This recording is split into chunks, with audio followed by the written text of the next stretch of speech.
वारी शरीफ में हमने पॉपुलर फ्रंट ऑफ इंडिया और उसका जो पॉलिटिकल विंग है STPI, उनके कुछ कार्यकर्ताओं को गिरफ्तारी की गई है। मामला ये था कि हम लोगों को कुछ इनपुट्स प्राप्त हो रहे थे कि एक जगह है फुलवारी में, नया टोला अहमद पैलेस करके, उसके जो मालिक मकान है मोहम्मद जलालुद्दीन, ये पहले झारखंड पुलिस में सब इंस्पेक्टर रहे हुए और वहाँ से सेवानिवृत्त हुए हैं, कि इनके मकान में एक ऑर्गेनाइजेशन, तब तक ऑर्गेनाइजेशन की हम लोगों को जानकारी नहीं थी कि कुछ लोग वहाँ पे मीटिंग्स करते हैं और मीटिंग्स के माध्यम से धार्मिक कठोरता और जिसको हम अंग्रेज़ी में बोलते हैं रेडिकलाइजेशन, वो करने का प्रयास कर रहे हैं। तो इस ऑर्गेनाइजेशन को हम लोग काफ़ी देर से फॉलो भी कर रहे थे और हमारे अलावा जो बाकी सिस्टर एजेंसीज़ हैं, इंटेलिजेंस एजेंसीज़ हैं, उनके पास भी कुछ इनपुट्स थे। तो अभी जैसे माननीय प्रधानमंत्री का विज़िट हो रहा था, तो उससे पहले हम लोग अपना जो सोशल मीडिया के मॉनिटरिंग सेल होते हैं और जो इस तरह के इनपुट्स के ऊपर हम लोग और सघन रूप से जांच करते हैं, तो इसी क्रम में हम लोगों को पता चला कि 6 और 7 जुलाई के बीच में 10-12 लोग अन्य राज्यों से आकर, विशेषकर तमिलनाडु और केरल से आकर वहाँ पे मीटिंग लिए हैं और कुछ लोगों को शारीरिक प्रशिक्षण दिए हैं। बिल्कुल नॉर्मल कोई आर्म्स का प्रशिक्षण नहीं, बल्कि शारीरिक प्रशिक्षण दिए हैं। इसी इनपुट के बिना पर फिर उस जो ऑर्गेनाइजेशन है उसका ऑफिस लोकेट किया गया नया टोला में और छापामारी की गई।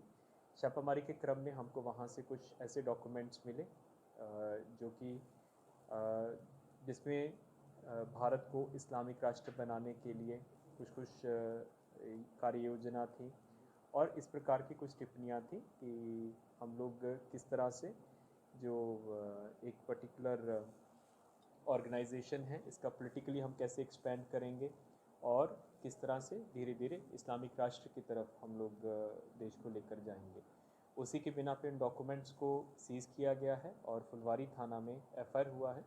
कुल 3 लोगों की अभी तक गिरफ्तारी हुई है। उनमें से जो एक हैं अथर प्रवेश के जो अपने भाई हैं मंजर प्रवेश, वो पहले सिमी, जो कि अब बैन हो चुका है, उसके एक्टिव कार्यकर्ता थे और उसमें वो सिमी के सदस्य होने के नाते जेल भी जा चुके हैं। और जो उनके भाई हैं अथर प्रवेश, वो खुद भी पहले सिमी के कार्यकर्ता रहे हुए हैं और सिमी के पूर्व के जो मेंबर्स थे उनके बेलर का काम करते थे। उसके अलावा जो मालिक मकान है जिनके साथ एग्रीमेंट हुआ था मोहम्मद जलालुद्दीन, उनकी गिरफ्तारी की गई है। और तीसरे हैं अरमान मलिक, जो कि इस ऑर्गेनाइजेशन के अब सक्रिय सदस्य हो गए थे और मीटिंग्स ऑर्गेनाइज करवा रहे थे। FIR में कुल 26 लोगों को नामजद किया गया है। पता चला कि ऑर्गेनाइजेशन बेसिकली मोबिलाइज़ करती थी, मस्जिद में और मदरसा में यूथ्स को मोबिलाइज़ करते थे और कठोरता की तरफ, जिसको हम अंग्रेज़ी में रेडिकलाइजेशन बोलते हैं, उसके लिए ये लगातार कार्यशील थे। इसका जो मॉडस था कि ये लोग जैसे शाखा होती है, RSS अपनी शाखा ऑर्गेनाइज करते हैं और लाठी की ट्रेनिंग देते हैं, उसी तरह से ये लोग शारीरिक प्रशिक्षण, फिजिकल एजुकेशन के नाम से लोग अपने यूथ्स को बुला के और उनको प्रशिक्षण दे रहे थे और उसी के साथ ही जो अपना एजेंडा है और प्रोपेगेंडा है, उनके माध्यम से यूथ्स को ब्रेन वॉश करने का काम कर रहे थे।